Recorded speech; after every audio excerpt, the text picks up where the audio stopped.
السلام علیکم ویورز، میرا نام عطاء الرحمن اور آپ دیکھ رہے ہیں عطاء بخاری یوٹیوب چینل۔ قرآن کریم کی مسلسل ایکسپوزیشن کے سلسلہ میں آج ہم سورہ النساء کی آیت نمبر 34 کی ایکسپوزیشن کریں گے۔ اس میں یہ جو لفظ ہے الرجال قوامون، اس کی جو تفاسیر اور تراجم کیے گئے تو وہ تو جس طرح سے رائج ہیں، لیکن ہم دیکھیں گے کہ ایکچولی قرآن کریم میں پیغام کیا دیا گیا ہے۔ تو اس آیت کے شروع میں بھی آپ یہ چیز سمجھ لیں، اور پیچھے ہم یہ چیز بیان کر چکے ہیں، یہ وضاحت وہ یہ کہ اللہ نے مردوں اور عورتوں کو فطری فرائض نبھانے کے لیے مختلف صلاحیتیں دی ہیں۔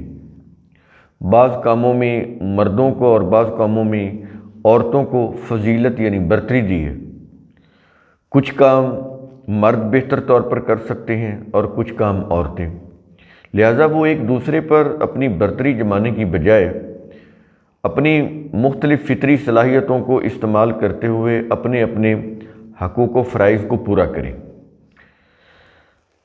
جہاں تک ان کے حقوق و فرائض ہیں وہ برابر ہیں، ان میں قرآن کوئی فرق نہیں کرتا۔ یہ چیز اگر سامنے ہو تو پھر اس آیت کو آپ اچھے طریقے سے سمجھ سکتے ہیں کہ کیا کہا جا رہا ہے۔ تو شروع کرتے ہیں آیت نمبر 34۔ الرجال قوامون علی النساء، مرد عورتوں پر ذمہ دار ہیں۔ کس لحاظ سے؟ ان کی کفالت اور حفاظت کرنے کے لحاظ سے۔ مرد جو ہیں وہ قوامون ہیں، ان کے ذمہ دار ہیں کہ وہ اپنی عورتوں کی کفالت بھی کریں اور ان کی حفاظت بھی کریں۔ یہاں پر پھر وہی چیز آ جاتی ہے کہ جسمانی ساخت کے اعتبار سے مرد جو ہیں وہ زیادہ سخت جان ہوتے ہیں، سخت کام کر سکتے ہیں۔ حفاظت کرنے کا جو کام ہے یہ مرد بہتر انداز سے کر سکتے ہیں۔ اسی طرح جو کسب معاش ہے، ٹھیک ہے خواتین بھی کرتی ہیں، لیکن عموماً یہی ہوتا ہے کہ مرد جو ہوتے ہیں وہ معاشی سرگرمیاں کرتے ہیں اور خواتین جو ہوتی ہیں وہ گھریلو امور کو سر انجام دیتی ہیں۔ تو یہ ان کی جسمانی جس طرح سے ساخت ہے اس کے اعتبار سے بھی زیادہ موزوں ہیں، لیکن زمانہ جیسے جیسے ترقی کر رہا ہے، جس طرح کے خواتین کے لیے روزگار کے مواقع پیدا ہو چکے ہیں، تو اس میں ایک بہتر انوائرمنٹ میں خواتین بھی معاشی سرگرمیاں کر سکتی ہیں۔ لیکن عموماً یہی دیکھا جاتا ہے کہ مرد جو ہیں معاشی سرگرمیاں کرتے ہیں، خواتین گھریلو امور کو سر انجام دیتی ہیں۔ کیونکہ قرآن کریم ایک سٹینڈرڈ لا دیتا ہے جو عام طور پر جس سے انسانیت کو واسطہ پڑتا ہے۔ تو یہ چیز ہے، ایکسیپشن ہر جگہ ہوتی ہے، وہ ایک علیحدہ چیز۔ تو یہاں پر جو چیز کہی جا رہی ہے کہ مرد عورتوں کی کفالت و حفاظت پر ذمہ دار ہے۔ اور کیوں یہ ذمہ داری ان کو دی گئی ہے، کیوں یہ ذمہ دار ہے؟ اور پھر ظاہر ہے کہ اس معاملے میں پھر ان کو برتری بھی ہے، ذمہ دار ہے تو پھر ایک طرح سے برتری بھی ہوگی۔ اس کا مطلب یہ نہیں ہے کہ اب خواتین کو باقی امور میں برتری نہیں، یعنی ہم نے پیچھے بتایا نا آپ کو کہ، اور یہ جو آج کا لیکچر اس کے شروع میں بھی ہم آپ کو بتا رہے ہیں، پیچھے بھی بتا چکے ہیں کہ کچھ امور میں مردوں کو برتری حاصل ہے، کچھ میں عورتوں کو برتری حاصل ہے۔ ٹوٹلی مردوں کو برتری حاصل نہیں ہے، ٹوٹلی عورتوں کو برتری حاصل نہیں ہے، جزوی طور پر مرد اور عورتوں کو برتری حاصل ہے۔ تو جب یہ معاملہ ہے تو یہ تو پھر آپس میں ایک دوسرے کی ضرورت ہے، یہ لازم و ملزوم ہے۔ یہ چیز آپ نے ذہن میں رکھنی ہے۔ تو کہا یہ جا رہا ہے کہ یہ جو مرد عورتوں کی کفالت و حفاظت پر ذمہ دار ہیں، آگے اس کی وجہ بتا رہا ہے، کہتا ہے کہ بما فضل اللہ بعضهم علی بعض، اس وجہ سے کہ اللہ نے ان میں سے بعض کو بعض پر، یعنی ایک کو دوسرے پر جو فضیلت دی، اس وجہ سے وہ قوامون ہیں، ذمہ دار ہیں۔ اب یہ دیکھیں کتنی بالکل واضح کلیئر بات کر رہے ہیں، کسی قسم کا اس میں کوئی کنفیوژن، کوئی ابہام نہیں ہے،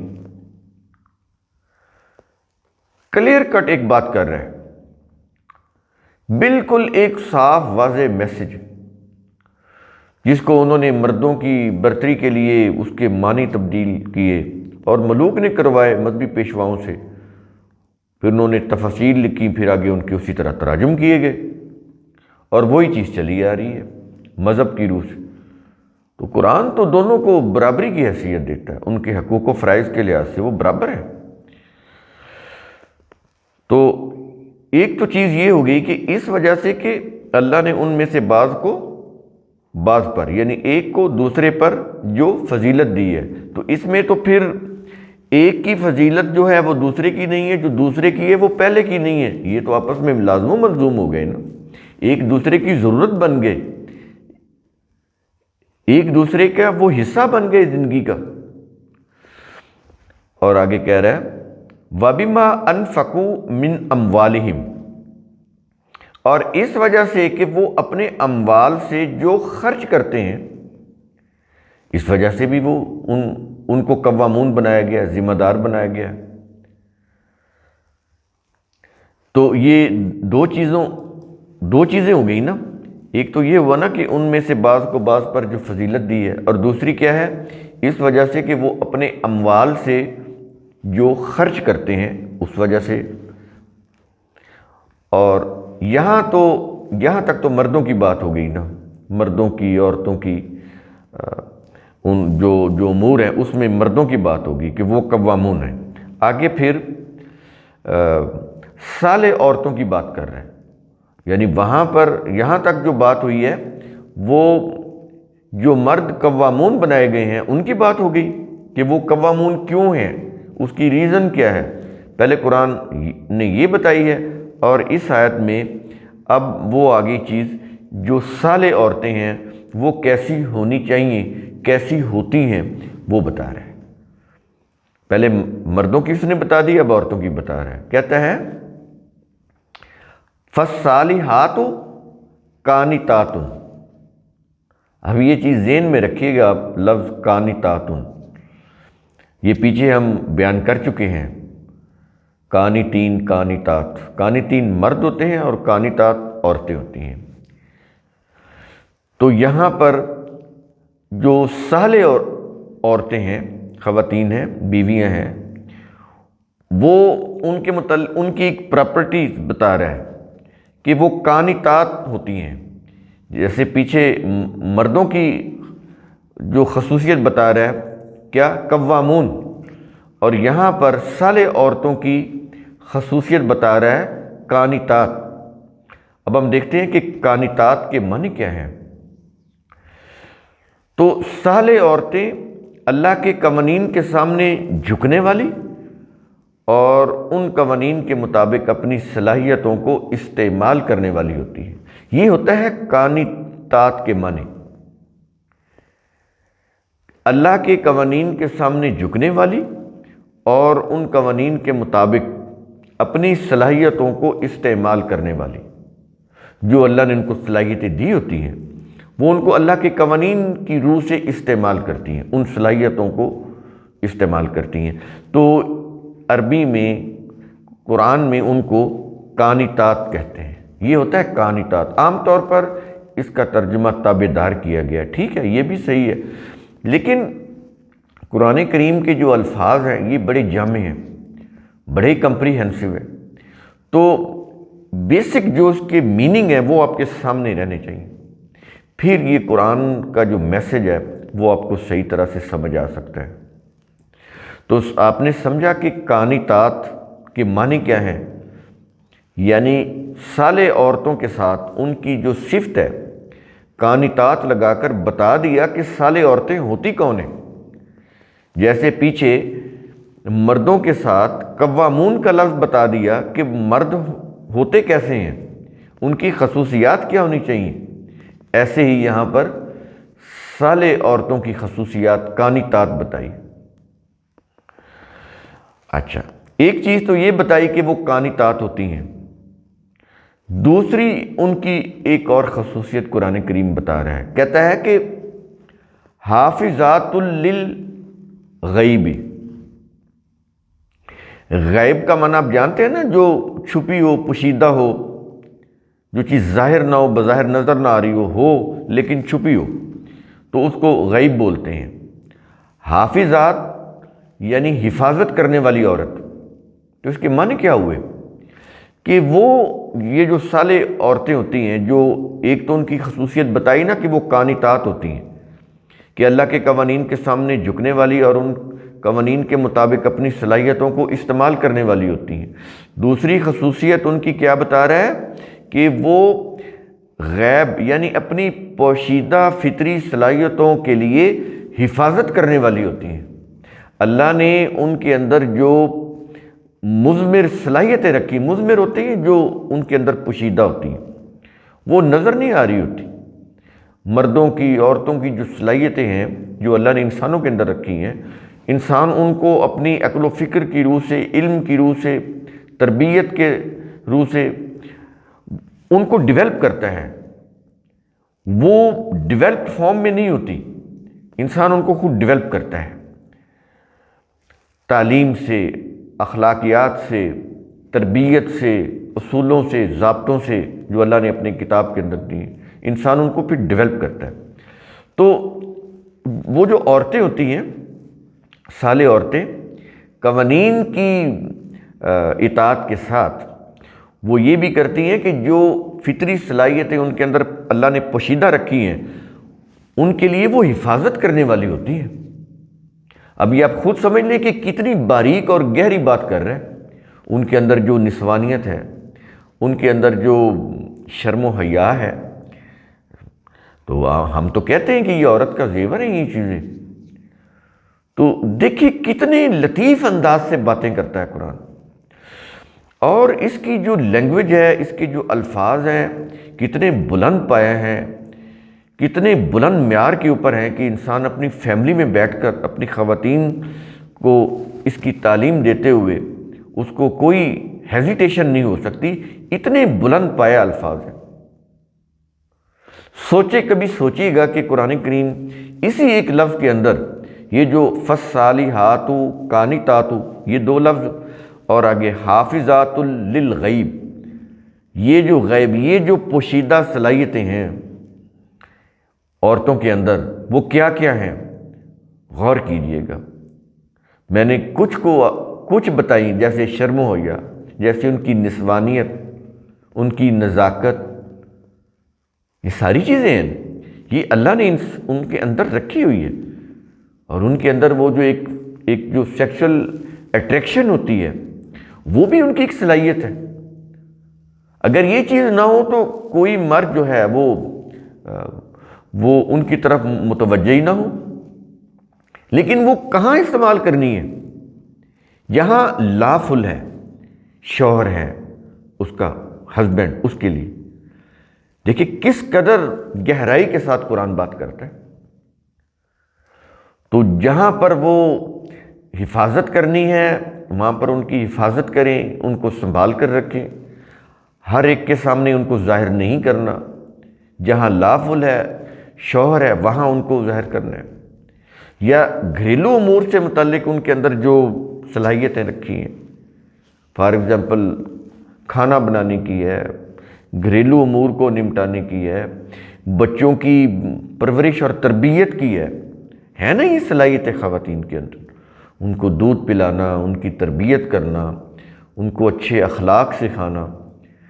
والد تو گھر میں بہت کم ہوتا ہے، سارا دن وہ اپنے کام پر ہوتا ہے، اپنے بزنس پلیس پہ یا اپنی ڈیوٹی جہاں پر اس کی جاب ہے وہاں پہ، لیکن بچہ زیادہ تر تو ماں کے پاس ہوتا ہے۔ تو یہ ساری صلاحیتیں، یہ ان کی بات ہو رہی ہے۔ تو کہتا ہے ان کی حفاظت کرنے والی ہوتی ہے، ان صلاحیتوں کو ضائع نہیں کرتی، ان کو یوٹیلائز کرتی ہیں، کہاں پہ کرنی ہے، کتنی صلاحیت، کتنا صلاحیت کا استعمال کرنا ہے، کس وقت کون سی صلاحیت کو استعمال کرنا ہے، کہتا ہے اس چیز کی وہ حفاظت کرنے والی ہوتی ہے۔ اور آگے کہہ رہا ہے کہ بما حافظ اللہ، اس وجہ سے کہ اللہ نے حفاظت کی تاکید کی ہے، وہ اس وجہ سے اپنی فطری پوشیدہ فطری صلاحیتوں کی حفاظت کرتی ہیں کہ اللہ نے ان کی حفاظت کی تاکید کی ہے، ان کو بنایا ہی ایسے، ان کا فارمیٹ ہی ایسا ہے، ان کی جسمانی ساخت، ان کی نفسیات، ان کی سوچ، ان کا کام کرنے کا انداز، گھریلو امور کو نمٹانے کا انداز، تو وہ ساری چیزیں، یہ صلاحیتوں، ان کے اندر جو صلاحیتیں ان کی روح سے ہی وہ ہو رہی ہوتی ہیں نا، یہ چیزیں وہ پرفارم کر رہی ہوتی ہیں۔ تو کہتا ہے کہ وہ اس وجہ سے کہ اللہ نے حفاظت کی تاکید کی ہے۔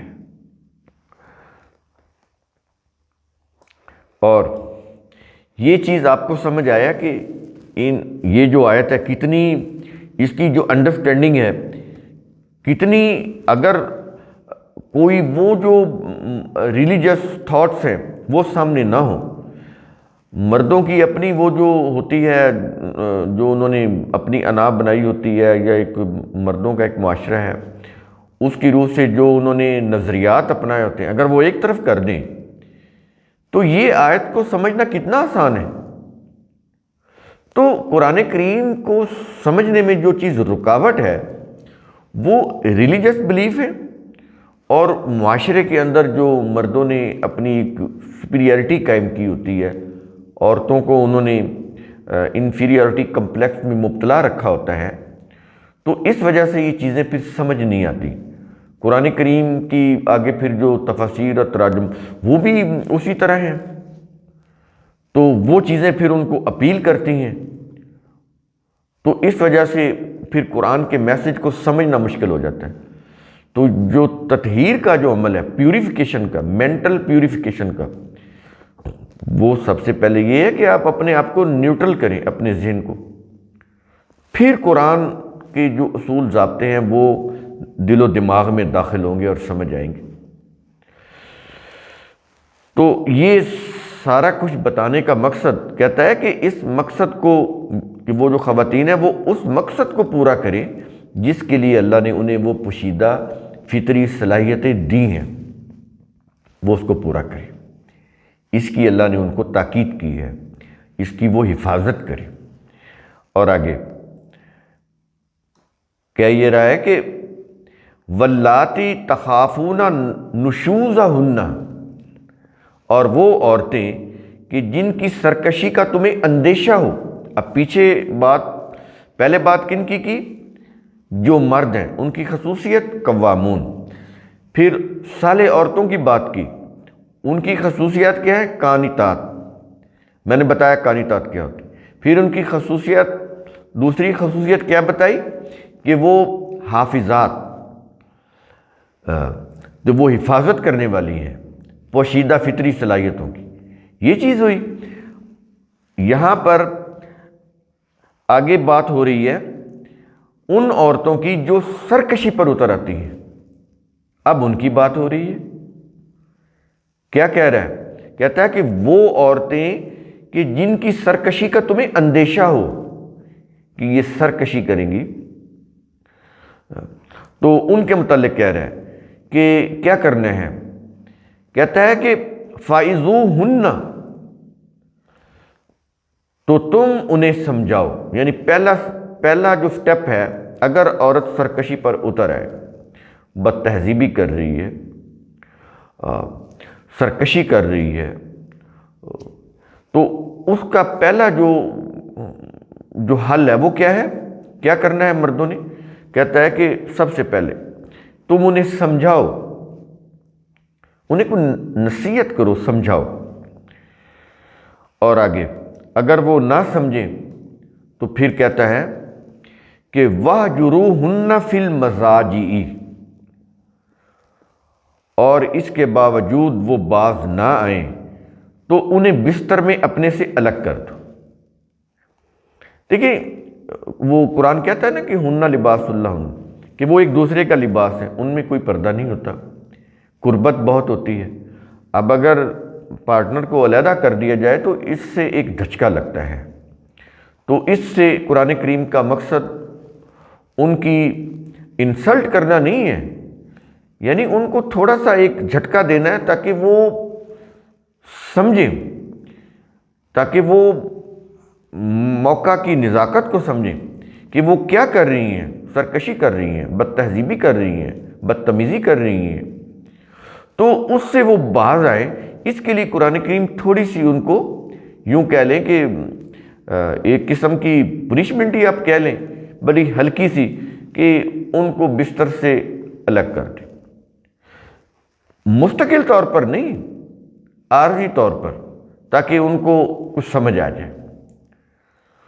تو ایسا ہوتا ہے، اب بچے بھی اگر کوئی ایسی غلطی کرتے ہیں تو ان کو سمجھایا جاتا ہے، اگر وہ پھر باز نہیں آتے تو ان کے ساتھ تھوڑی سی کوئی آپ ان کے ساتھ رویہ سخت کر لیتے ہیں، کوئی ہلکا سا ان کو تھپڑ بھی لگا دیتے ہیں، تھوڑا بہت ہو جاتا ہے یہ ایسی چیزیں، تو اس کا مطلب کوئی دشمنی نہیں ہوتی، ان کی انسلٹ کرنا مقصود نہیں ہوتا، مقصود یہ ہوتا ہے کہ تھوڑی سی سختی کر کے بچوں کو ریئلائز کرایا جائے کہ وہ غلطی کر رہے ہیں۔ بالکل یہی چیز یہاں پر ہو رہی ہے کہ اگر وہ سرکشی کریں، بد تہذیبی کریں، تو پھر ان کو سمجھاؤ، نہیں سمجھتی تو پھر ان سے تھوڑا علیحدہ ہو جاؤ، ان کو علیحدہ کرو، تاکہ اس سے تھوڑا سا ان کو کوئی احساس پیدا ہو کہ ہم غلطی کر رہے ہیں۔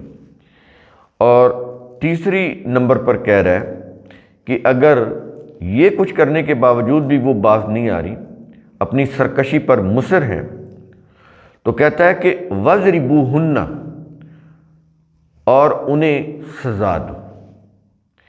اب لفظی معنی تو اس کے ہیں ضرب لگاؤ، لیکن اس کے معنی صرف ضرب لگانا ہی نہیں ہے۔ اب یہ کوئی ایک ویڈیو اس کے اوپر علیحدہ کر دیں گے کہ ضربہ، یہ جو ضرب لگانا ہے، اس کا صرف معنی مارنا، پیٹنا، ضرب لگانا ہی نہیں ہے، یہ بڑے معنوں میں استعمال ہوتا ہے۔ ضرب اللہ مثلاً قریۃ، اللہ تعالیٰ نے ایک بستی کی مثال بیان کی۔ اب وہاں پر ضرب اللہ، وہاں پر جو ضربہ کے معنی ہے وہ مارنا پیٹنا نہیں آ رہا کہ اللہ نے ایک بستی کو مارا پیٹا، یعنی ایک بستی کی مثال، ضرب اللہ مثلاً، مثال، وہاں پر مثال کو بیان کرنا، یہ جو بیان کرنا ہے مثال کا، وہاں پر اس کے لیے ضربہ کا لفظ آ رہا ہے۔ تو اس کے بہت سارے معنی ہیں، تو اس لیے ہم نے یہاں پر جو اس کا ٹرانسلیشن کی ہے وَاضْرِبُوهُنَّ، اس کی ہے کہ اور انہیں سزا دو۔ سزا میں کوئی مارنا پیٹنا بھی آ جاتا ہے، تو یہ زیادہ جامع لفظ ہے، سزا دو۔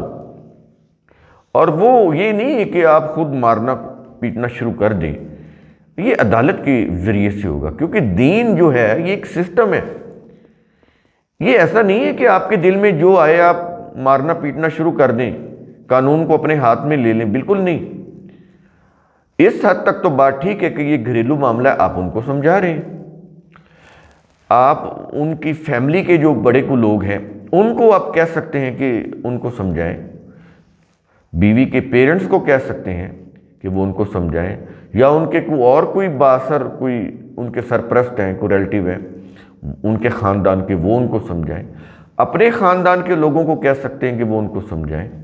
یہ تو سمجھانے کا عمل ہو گیا نا، یہاں تک تو آپ کے گھریلو معاملہ ہے۔ اور آگے اگر وہ بستر سے ان کو علیحدہ کرنا ہے، وقتی طور پر ان سے علیحدگی کرنی ہے تاکہ وہ سمجھ جائیں، تو یہ بھی آپ کی ایک پرائیویٹ بیڈ روم کی بات ہے، یہ باہر اوپن نہیں ہو رہی۔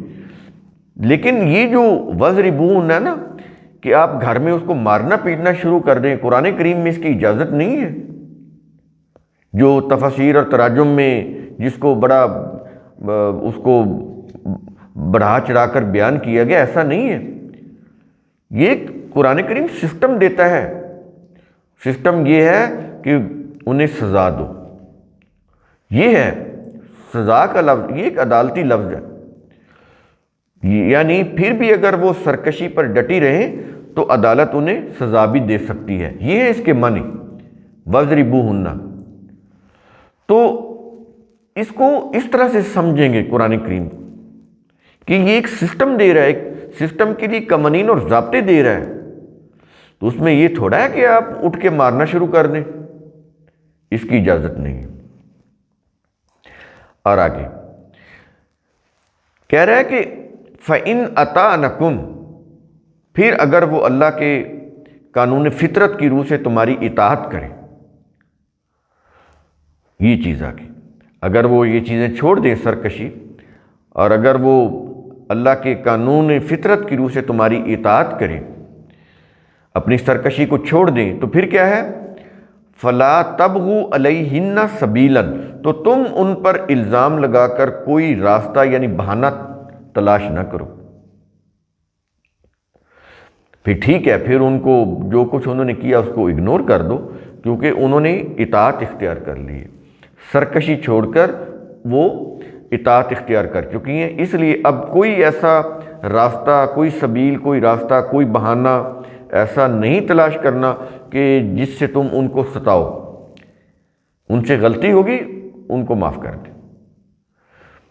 اگر وہ واقعی انہوں نے اپنی اصلاح کر لی ہے اور وہ اطاعت اختیار کر لی ہے، سرکشی چھوڑ دی ہے واقعی، تو پھر تمہیں کوئی اس چیز اجازت نہیں کہ تم انہیں ستانے کے لیے کوئی بہانے سے کوئی راستہ تلاش کرو، ایسا نہیں کرنا۔ اس لیے اس آیت کے آخر میں کہا جا رہا ہے کہ ان اللہ کان علیٰ کبیراً، بلا شبہ اللہ نہایت بلند، بہت بڑا ہے۔ کس میں؟ انسانیت کے لیے قانون دینے میں، انسانوں کو قانون دینے میں وہ نہایت بلند اور بہت بڑا ہے۔ اب یہ دیکھ لیں کہ یہ جو آیت ہے فیملی لائف کے لیے، اس کو صحیح بیلنس میں رکھنے کے لیے کتنی اہم اور ضروری ہے، اور اس کا صحیح مفہوم کو سمجھنا کتنا اہم ہے۔ تو قرآن کریم کا اصول ثم تفکروا، اس کی روح سے آپ خود بھی سوچا کریں، سمجھا کریں، غور و فکر کیا کریں۔ شکریہ۔